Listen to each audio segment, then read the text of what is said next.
pantalla. ¿Ustedes se acuerdan el otro día, cuando nosotros hablamos de cooperación? Perdonen que tomo té, pero si no me quedo sin voz. Cuando nosotros hablamos de cooperación jurídica, ¿qué dijimos? ¿Cuál era la razón? Hablamos de las razones que habían originado la cooperación jurídica civil, ¿y qué nombramos así por arriba, o qué leyeron ustedes en el apunte, o qué les sugiere a ustedes que es fundamentalmente la razón de la cooperación jurídica en materia penal? Cualquiera, el que quiere habla, el que no quiere no habla, no es una evaluación, es una forma de no hablar yo sola. Habilitan el micrófono y hablan. Cooperar entre los estados para que tampoco haya impunidad en algunos de ellos. Bien, entonces, ¿qué concepto cuando hablamos de, ustedes no vieron jurisdicción en materia penal, pero qué concepto se deja de lado cuando hablamos de jurisdicción, de cooperación jurídica penal? ¿Se acuerdan que nosotros teníamos un principio bastante viejo ya, en cuanto a punición de derecho penal, que decía que solo podía punir un delito aquel país en el cual el delito se cometía, o si una de las personas era nacional del país en el que se cometía. En cambio ahora, ¿qué pasa? ¿Qué es lo que dejamos de lado? ¿El derecho qué? Ustedes no ven el chat, ¿no? Yo porque alguien lo puso, pero quiero que lo diga. Cualquiera de los que lo está escribiendo, ¿qué dejamos de lado? ¿El principio de qué? Habilite el micrófono y hablen tranquilos, acá nadie se equivoca. El principio de territorialidad. Claro, el principio de territorialidad. ¿Por qué? Porque el principio de territorialidad se ve traspasado por lo que es el concepto de delincuencia transnacional, ¿sí? Nosotros, siempre que hablamos de cooperación jurídica en materia penal, estamos hablando de delincuencia organizada, delincuencia transnacional. ¿Cuáles les parecen a ustedes que pueden ser los casos de delincuencia transnacional organizada que gracias a Dios zafaron, pero el próximo cuatrimestre les van a tener que ver los alumnos que cursen? ¿Qué es un delito transnacional? ¿Cuáles son los delitos que trascienden la frontera de un Estado? Narcotráfico, lavado de corrupción, dinero, trata Trata, personas, narcotráfico, que hace poco fue el Día de la Trata. blanqueo de dinero, ¿Qué más? organización delictiva. No, organización delictiva es más bien un concepto que está dentro de la Convención de Delincuencia Transnacional, no es un delito. Dijimos, Terrorismo, lesa humanidad, trata de personas, tráfico de armas, narcotráfico, lavado de activos, ¿qué más? tráfico de armas, falsificación falsificación, corrupción internacional, que lo dijo una de las chicas recién. Bueno, todos esos delitos son aquellos delitos que nos van a permitir a nosotros la cooperación jurídica o esta cooperación jurídica internacional. La primera gran diferencia, como les dije yo hoy, que tienen que tener en cuenta, es que la cooperación jurídica internacional en materia, en materia penal se da entre estados, ¿sí? Acuérdense que cuando hablamos de la cooperación jurídica en materia civil y comercial, dijimos que en ese acto de cooperación, ¿sí?, podía intervenir, se podía hacer por vía diplomática, por autoridad central, por particular. La cooperación jurídica internacional solamente se da de Estado a Estado. Un particular no puede estar, si bien va a recaer, porque por ejemplo una extradición va a recaer sobre una persona, un particular no forma nunca parte de esta cooperación jurídica internacional. Es directamente de un Estado, de Estado requirente a Estado requerido. Y esa es una de las primeras grandes diferencias que existe con la cooperación jurídica en materia civil y comercial, en la cual ustedes saben que podían intervenir otros tipos de personas, o estaban autorizadas a intervenir otro tipo de personas. ¿Por qué les parece a ustedes, al que se anime a hablar, porque el chat está que arde, pero bueno, yo no lo puedo ver porque lo estoy mirando a todos, ¿por qué les parece a ustedes que se tiene que dar de Estado a Estado esta cooperación jurídica? ¿Escuchan bien? Porque acá hay una alumna que pone que está escuchando mal. ¿El resto escucha? Sí, sí, sí. Bueno. Porque implica pérdida de soberanía, el imperium. Bien, ¿por qué más? Perfecto. Puede ser por el orden público. Que está por el orden público. ¿Qué más? Todos los que no son muy valientes lo ponen por chat, pero está bien lo que dicen, ¿eh? Lo veo chiquitito ahí, pero está bien lo que dicen. Pero anímense a hablar, que va a ser la única vez que hablemos. Después de esto ya creo que no lo vemos más. Entonces, salvo que nos tengamos que ver en la mesa libre de agosto, Dios no quiera, no nos vamos a ver más. ¿Qué más? ¿Algo más? Que se les ocurra por una cuestión de soberanía, más de soberanía que de orden público, diría yo. ¿Por qué más?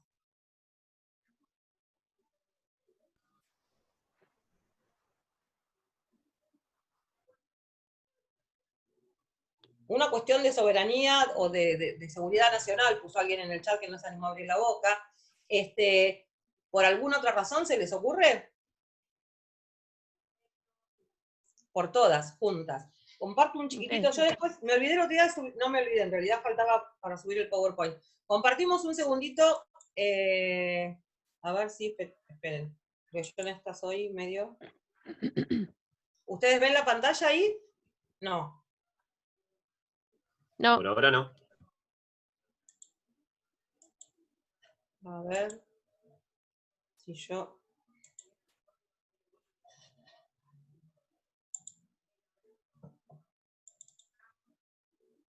Ahí sí, ¿no? ¿Están viendo el PowerPoint? Ahora sí. Ahora sí, bueno. Entonces, más o menos un poco de lo que decíamos. Las formas de criminalidad transnacional son tráfico de drogas, trata de personas.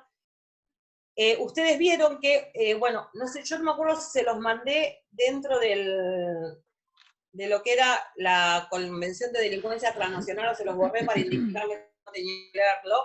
La Convención de Delincuencia Transnacional organizada está formada por la Convención propiamente dicha, que son como criterios generales de cooperación jurídica internacional, y está formada por 2 protocolos específicos.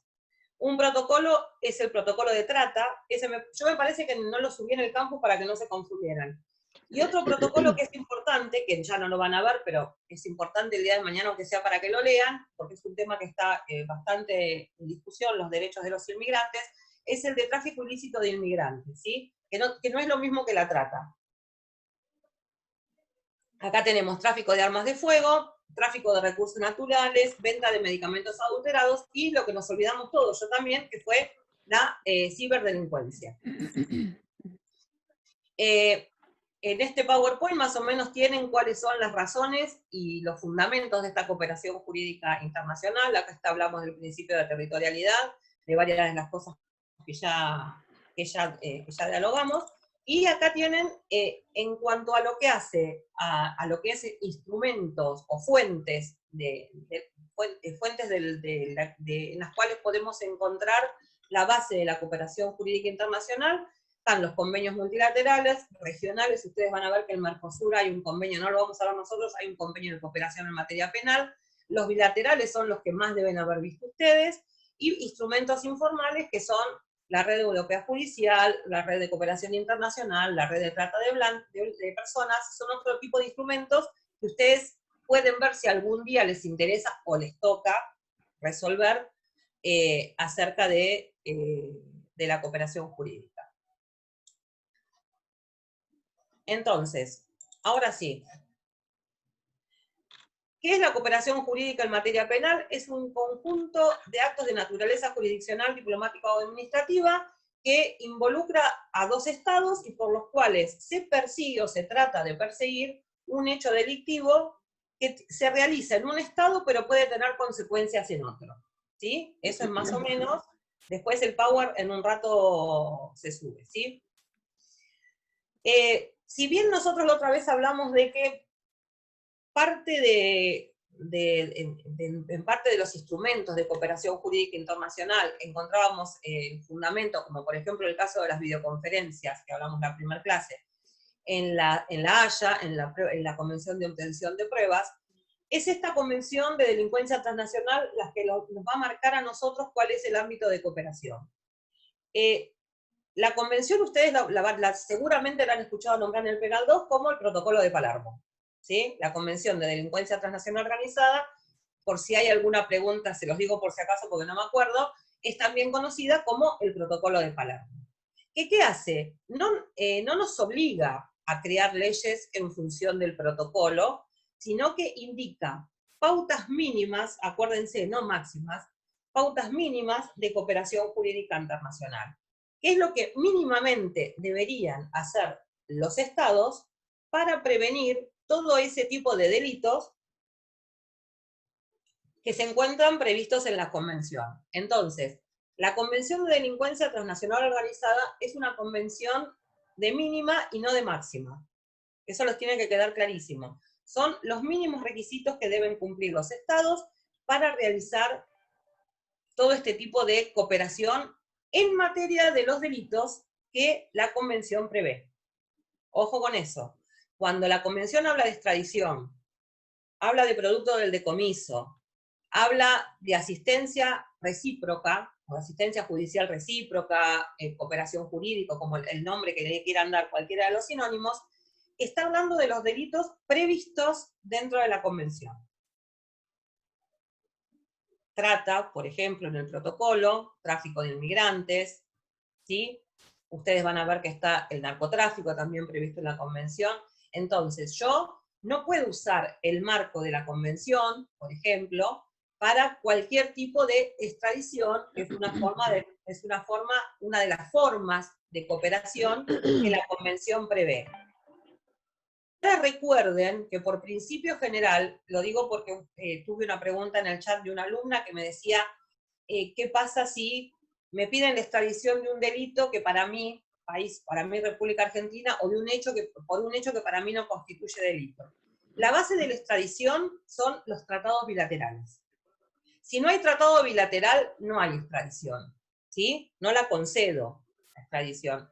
Se supone que si yo suscribo un tratado bilateral con otro país de extradición, en el marco de la convención, o sigo las reglas de lo que me indica mínimamente la Convención de Delincuencia Transnacional, nunca voy a suscribir un tratado con un país en el cual los bienes jurídicos protegidos, o los delitos, no sean los mismos que en el mío. Que tenga un texto tal en el cual yo me encuentre con una figura que puede provocarme, ¿sí?, que lo que para el país X es un delito, para la Argentina no lo sea. Porque la base, ustedes no tienen que estudiar la extradición, pero si tuvieran que estudiarla, la base de la extradición son los tratados bilaterales. Si no hay tratados bilaterales, en la misma ley de extradición se prevén algunas excepciones dentro de las cuales yo puedo conceder la extradición, pero la base es que exista un tratado bilateral, o una convención obviamente, ¿no? Pero en principio un tratado bilateral en el cual esa extradición se encuentre prevista. Esa es la base general de la extradición. Tiene que haber una convención o un tratado en la cual se encuentre prevista. El otro día una de las chicas decía que en una de las clases que lo habían visto en Derecho Público, razón por la cual, en Derecho Internacional Público, perdón, razón por la cual ustedes ya de lo que estoy hablando lo deben saber, pero igual se los repito. No existe extradición si no existe tratado bilateral o convención que me habilite a concederlo. Acá en pantalla lo que tienen es, en general, aparte de la convención, cuáles son los dos protocolos de los que hablábamos: protocolo para prevenir, reprimir y sancionar la trata de personas, y contra el tráfico ilícito de migrantes, y les dice, establece medidas generales contra la delincuencia organizada transnacional, ¿sí? Las medidas más específicas las establecen los protocolos, pero son guías de utilización para todos los países. Guías de mínima, no guías de máxima, insisto. Si cualquier país quiere legislar mejorando lo que dice la convención, no va a existir ningún inconveniente. Guarda con esto, porque una de las preguntas puede ser, la Convención de Delincuencia Transnacional Organizada establece guías de máxima para los países, en cuyo caso, ¿cómo estaría? Falsa, está mal. Falsa, bien. O ¿cómo estaría? No, ¿cómo sería? Falsa. Para que ustedes no tengan, yo no sé si ustedes se fijaron que cuando yo les subí la convención al campus, no está toda marcada. Hay determinados sectores que están, no sé si lo subí así, pero creo que sí, determinados sectores que están en negrita, ¿sí? Esos sectores son a los que ustedes tienen que prestarles mayor importancia, porque es la norma del artículo 16 referida a extradición, la norma del artículo 18 referida a asistencia judicial recíproca. Sobre todo en esos dos puntos es donde ustedes tienen que hacer hincapié. Ya que ustedes vieron en Derecho Internacional Público extradición, ¿alguno se acuerda si existe una limitación al tipo de delitos en cuanto a la extradición? ¿Todos los delitos son extraditables?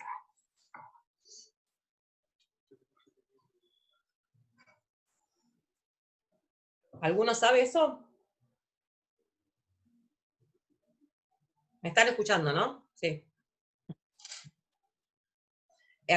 ¿Alguno sabe qué delitos no son extraditables? Ya, como lo habían visto en público, por eso les pregunto.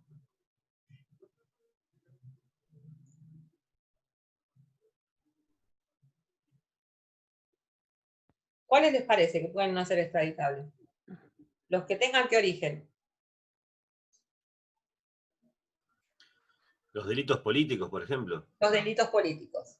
Los delitos políticos, por ejemplo, ¿y qué otro tipo de delitos? Parecidos, no son políticos. ¿Cuál les parece que pueden ser? Una es los delitos políticos. Los raciales, algo parecido puede ser, de discriminación o algo así, o no tiene nada que ver. No existen muchos delitos raciales, son los delitos militares o los delitos políticos, tienen que todos que ver por el mismo lado, ¿sí? Ustedes fíjense que aquellos delitos políticos y los delitos militares son estrictamente los que más relación tienen con lo que hablábamos hoy, con la soberanía, ¿sí? Entonces, esos delitos, en principio, ya les digo, no estamos analizando la ley de extradición, pero está, aparte, plasmado en la Convención de Delincuencia Transnacional, como que no son delitos extraditables.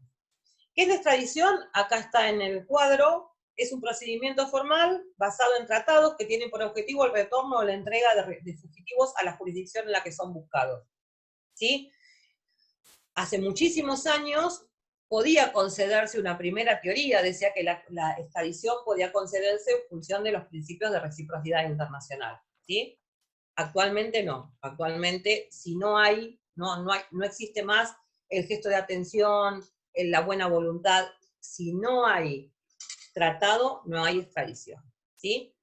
Y otra vez les repito, el artículo es el 16 de la Convención, y acá dice, a fin de aplicar las disposiciones relativas a la extradición, se está siempre a una conjunción entre la Convención de Delincuencia Transnacional y obviamente lo que diga nuestro derecho interno. Nunca vamos a dejar de lado nuestro derecho interno, ¿sí?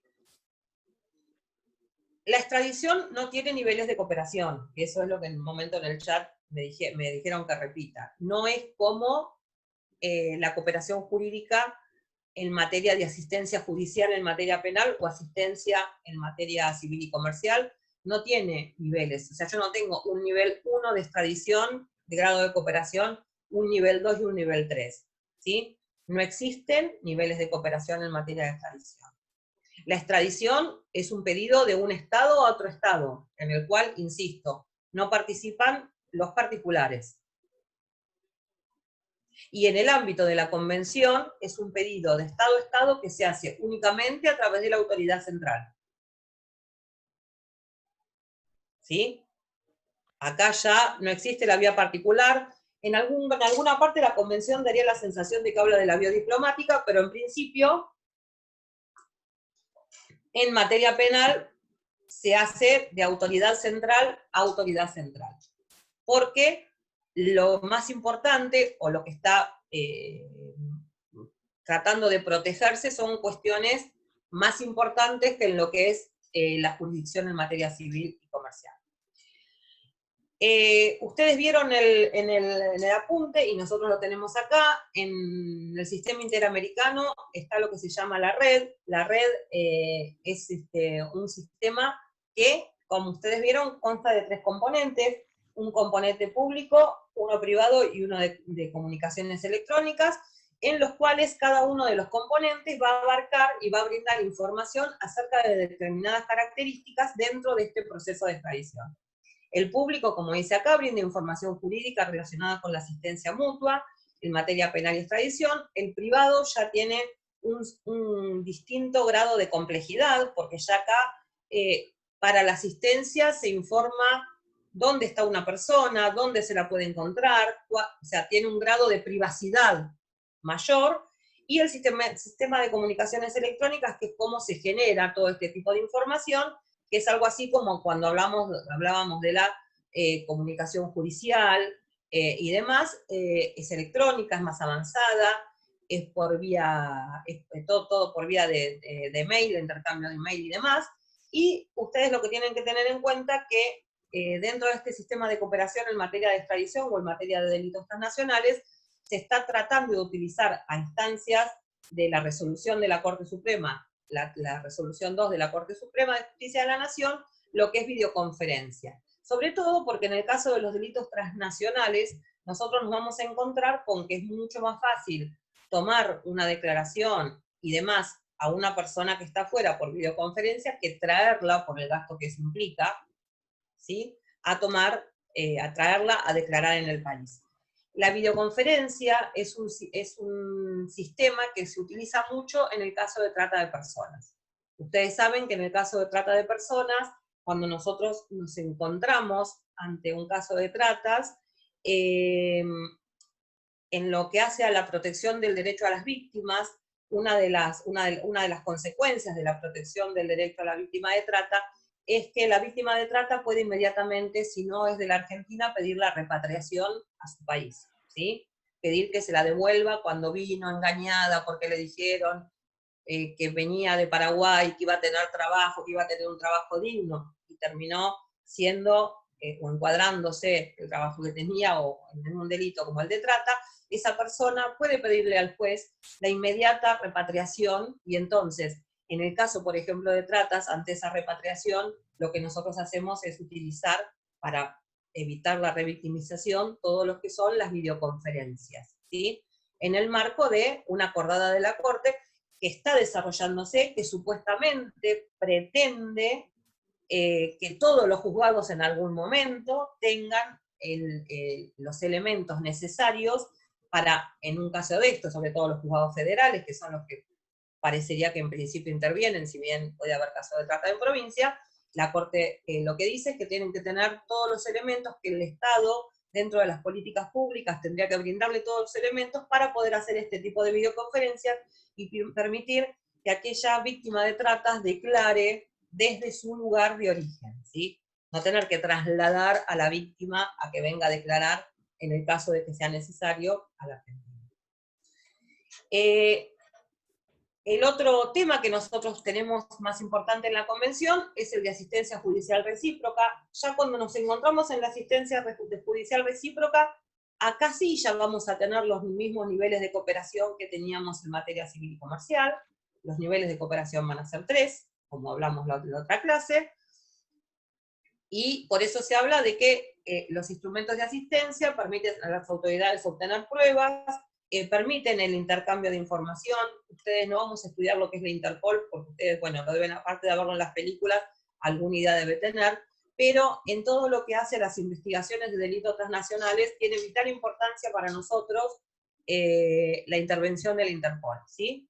Es muy importante. No vamos a ver las características de la Interpol, no vamos a ver cómo actúa y demás, pero quiero que se queden con eso de que todo tipo de intercambio de información que se realiza con otro país a los efectos de asistencia recíproca en materia de delitos transnacionales se realiza normalmente por una cuestión de eficiencia y eficacia a través de la Organización Internacional de Policía Criminal, o Interpol para ustedes.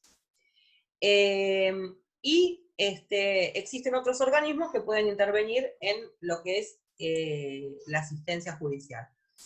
¿Para qué tenemos o qué se puede solicitar en esta asistencia judicial? Asimílenla un poco a lo que es civil y comercial. Recibir testimonios, presentar documentos, efectuar inspecciones, examinar objetos, facilitar información, localizar productos del delito. En este caso específicamente la Convención, cuando dice localizar productos de delito, si alguno la leyó completa, sabe que hay una parte que se llama decomiso, en la Convención de Delincuencia Transnacional, que habla, que ustedes no lo van a ver, pero que habla de qué pasa con el producto del delito de narcotráfico, y entonces dentro de ese apartado de la Convención estaría el localizar el producto del delito, ver qué se puede hacer, quién se queda con el producto, dónde va, a quién lo llevo, lo tengo en un depósito, lo que hago y demás, pero sobre todo tiende a facilitar todo lo que es información de prueba y comparecencia en el ámbito o en el orden penal. Lo que debe contener esa solicitud de asistencia ustedes recuerden siempre que en todos los casos estas solicitudes dependen de la convención de la que nosotros estemos hablando, ¿sí? Si hablamos de la convención, por ejemplo, sobre exhortos y cartas rogatorias, para notificar una demanda van a ser algunos los elementos que se requieren, que no van a ser los mismos, si ustedes ya leyeron las convenciones, que los que se requieren cuando pedimos la producción de prueba en el extranjero, ¿sí? Si ustedes leyeron las convenciones, claramente no son los mismos, en uno van a tener que acompañar la demanda, qué pido, a quién cito, por qué lo cito, cómo debo citarlo y demás. En este caso, la solicitud en materia penal tiene que tener la identidad de la autoridad que hace la solicitud, el objeto, la índole de las investigaciones, un resumen de los hechos que faciliten a las otras autoridades, por lo menos mínimamente, saber qué estoy tratando de investigar, una descripción de la asistencia solicitada y, como dice acá, pormenores sobre cualquier procedimiento en particular que el Estado parte requirente desee que se aplique. En materia penal, también, cuando yo realizo una solicitud, la forma en que se cumple con la solicitud que yo, Estado requirente, pedí, es la forma del Estado requerido, ¿sí? Entonces, si por alguna circunstancia yo necesitara que en el pedido de la solicitud o en el pedido de la asistencia se cumpliera con determinado formalismo que mi derecho requiere, en la solicitud tengo que aclararlo, ¿sí? Tengo que decir, yo necesito que usted realice esta prueba bajo estos términos. Si eso es condición sine qua non para que la prueba sea válida en mi país, en Argentina. Si no, no existe ningún problema, se rige por la ley del lugar donde la prueba se obtiene. Recuerden ustedes que en materia civil y comercial dijimos exactamente lo mismo, dijimos, la ley, que hablamos en ese caso de un principio de excepción, en derecho procesal, dijimos la regla general es que el proceso se rige por la ley FORI. La excepción, ¿cuál es? Que en el caso de cooperación jurídica internacional, se va a regir por lex causae, o sea, el procedimiento para obtener una prueba, el procedimiento para notificar una demanda, el procedimiento para embargar un bien, se rige por la ley del lugar donde yo debo hacer efectiva esa medida. Si para mi derecho, Argentina, se requiere alguna condición especial, lo aclaro en la petición, porque no es la regla general, es algo que estoy pidiendo en forma específica, yo, en este caso, como juez argentino. ¿Cuáles son las causas de denegación de esta asistencia? La primera, que no existe en materia civil y comercial, no existe el hecho de poder denegarme a cooperar porque la solicitud no cumpla con determinadas formalidades. Acuérdense que es más, nosotros hablamos de cooperación, cuando hablábamos de cooperación en materia civil y comercial, dijimos que en caso de que el requerimiento llegara a un juez incompetente, ni siquiera me lo devuelva en el requerimiento, sino que, por ejemplo, yo pido una testimonial o una citación, para hacerlo más fácil, ante un determinado juzgado en Bolivia, y si en Bolivia el juez que lo recibe considera que es incompetente, no devuelve el exhorto, sino que se lo manda a aquel juez que considera competente. En este caso no, en este caso cualquier error en la solicitud hace que yo pueda negarme a cumplir con la misma. Es totalmente opuesto al principio general de lo que sería la cooperación en materia procesal. Que el Estado, eso es de lo que hablamos hoy, cuando el Estado parte requerido considere que el cumplimiento de lo solicitado podría menoscabar su soberanía, seguridad, orden público u otros intereses fundamentales,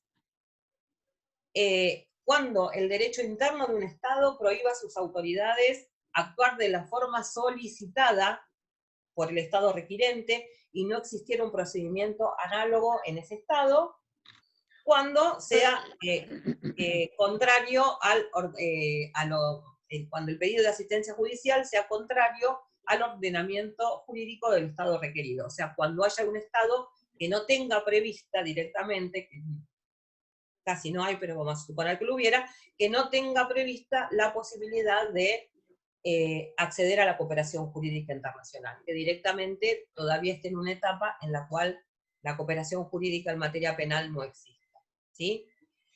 A grandes rasgos, esto es lo que tienen que saber de civil y de penal. Hay algunas pequeñas diferencias, las nombramos, igual las preguntas no van a residir en las diferencias, porque si no, no se pueden contestar verdadero o falso y no van a tener que explicar nada. Lo que yo voy a tratar de hacer, lo hice, pero en realidad no sé si lo vamos a llegar a hacer todos, es, ustedes vieron que en el parcial, cuando ustedes tienen las preguntas, tienen una parte abajo que dice retroalimentación. La retroalimentación, ¿qué significa? Que cuando una consigna es falsa, el profesor les explica a ustedes por qué es falsa, ¿sí? Vamos a tratar de ver si en este parcial en particular podemos lograr hacer el comentario de retroalimentación, así ni bien ustedes tienen la respuesta del parcial, saben en qué se equivocaron, ¿sí? Si se equivocaron en una palabra, si se equivocaron en un concepto, si directamente se equivocaron en todo lo que establecía la convención. Esa es una de las cosas que se va a hacer. Y después habla de otros medios de cooperación jurídica, y es en materia de cumplimiento de la ley, y son las que van del artículo 18 o 20 para abajo. No se va a tomar nada de eso, pero sí tienen que tener el concepto de que existen otras formas de cooperación jurídica, como por ejemplo es el caso del decomiso y demás. Particularmente lo que se va a tomar es extradición y asistencia judicial, ¿sí? Asistencia judicial con sus diferencias, que las tienen que por lo menos tener presentes, entre el derecho procesal y el derecho penal, y sobre todo el tema de ¿cómo se llama?, de extradición. Vamos a ver si yo puedo dejar de hacer esto que estaba haciendo. Si tienen alguna pregunta y quieren habilitar el audio, me la hacen sobre este tema. No sé si tienen preguntas, si no tienen. La causal que habla en el artículo 18 de la doble incriminación, ¿eso es una causal de denegación? Porque no lo dice prestar asistencia, se puede no hacerla, de estimar lo necesario, pero ¿es una causal de denegación? No, es una causal de análisis del pedido, eso también lo habla la ley de extradición interna. Lo que a vos no se te permite es castigar a la persona por el delito 2 veces, es un poco eso. La doble incriminación es cuando lo incriminan en un país y en otro. Ahí lo que vas a tener que hacer es estar algo que ustedes no vieron, que es los diferentes principios de jurisdicción en materia penal, ¿sí? Y la prelación de los principios en cuanto a qué Estado entiende o qué Estado debería entender sobre esa cuestión. Ustedes no vieron jurisdicción en materia penal porque nosotros no llegamos, y porque no lo tienen que ver porque el programa de ustedes no lo requiere, por suerte, para ustedes. Pero cuando nosotros vemos jurisdicción penal, vamos a ver que desde solamente actúa el juez del territorio donde se produce el delito, que es el concepto más viejo, a actúa el principio universal, que es que actúan todos aquellos estados que podrían verse involucrados de alguna forma en la competencia para entender en ese delito. Hay un montón de grados intermedios, ¿sí? Es un poco como decir, ¿qué pasa cuando vos decís que es un delito y yo también digo que es un delito para mi país? Hay casos, yo no sé, bueno, ahora no se me ocurre ninguno, pero ha habido casos en los cuales cuando ustedes han visto en los noticieros que se quiere extraditar a una persona y el país dice, no, Bueno, el sí, pues ya delito estamos mayor terminando. está en mi país. No, mirá, para mí es más grave en el mío. ¿Entendés? Entonces, no es causal directa de denegación, es una causal de análisis, ¿sí? Las causales directas de denegación tienen más que ver con todo lo que es soberanía, orden público y demás. Sí. Se había aprendido otro... Y una pregunta, cuando usted comentó de la asistencia judicial recíproca, que dijo que habían diferentes grados, ahí me perdí. ¿Es lo que estaba en la filmina o se refiere a los grados como en la parte esta que vimos de civil? No, lo que yo dije es que dentro de la Convención de Delincuencia Transnacional, cuando nosotros nos encontramos en lo que hace a la parte de asistencia judicial recíproca, existen los mismos grados que en la civil, pero no en extradición. No existen grados de cooperación en materia de extradición. Ah, ok, o sea que... En la filmina está cuáles son, o sea, todo lo que vos pedís está en la filmina. Pero me refiero a que cuando nosotros decimos en líneas generales, cuando hablamos de cooperación, hablamos de diferentes grados de cooperación, lo podemos hacer en la asistencia judicial en materia penal o en todo lo que es materia civil y comercial, pero no en la extradición. En la extradición no hay grados de cooperación. O se coopera o no se coopera, ¿sí? Sí, gracias, ya entendí, gracias. ¿Algo más? Se ve que leyeron, entonces lo tienen todo controlado. Para que falten 2 días tendrían que tener leído todo, se supone. Pero bueno. No sé, Brandon, si no hay más preguntas, la clase era cortita, los dejo que se vayan a estudiar. Cualquier cosa, el chat va a quedar abierto hasta minutos antes del parcial, de los temas que di yo por lo menos, así que me siguen mandando. La chica que me mandó lo de autonomía en un ratito le contesto, pero cualquier duda que tengan, me mandan por chat las preguntas y yo se las contesto. Todo lo que son cualquiera de los temas, autonomía o hasta la mañana de antes del parcial va a estar abierto, ¿sí? Y por cualquier otra duda, si tienen en líneas generales que haga todo lo que es cooperación, así sea en materia de alimentos y eso, también no hay ningún problema, ¿sí? Me las hacen. Si no, directamente a los profesores, que no sé cómo va, no voy escaneando los chats, pero supongo que estarán todos abiertos hasta el día del parcial, ¿sí? Si alguno de ellos no está abierto, me consultan y yo les contesto, no se hagan ningún tipo de inconveniente. Hagan especial hincapié en lo que hablamos, hagan especial hincapié, tengan en cuenta que tienen que leer concepto, pero tienen que leer mucho texto convencional, y lean la convención, porque yo creo que les es más fácil y más productivo para ustedes estudiar de las convenciones en estos casos, ¿sí? O del Código Civil en el caso que sea necesario. Porque las preguntas verdadero o falso apuntan mucho a las convenciones, al código, a los artículos y demás, ¿sí? A lo conceptual ya es como que lo dejamos un poco de lado. Si no tienen nada más que preguntar, dejamos, se tienen que ir todos urgentes a estudiar, y mañana van a tener la clase con Paula, en principio está en el libro de Job, con eso alcanza, pero seguramente ella algo les va a agregar, yo en un ratito subo el PowerPoint. Genial. Entonces, ¿cierro? Sí, listo, nos vemos, suerte a todos, y espero que les vaya excelente. Hagan 20 sobre 20 todos. Gracias, profesora.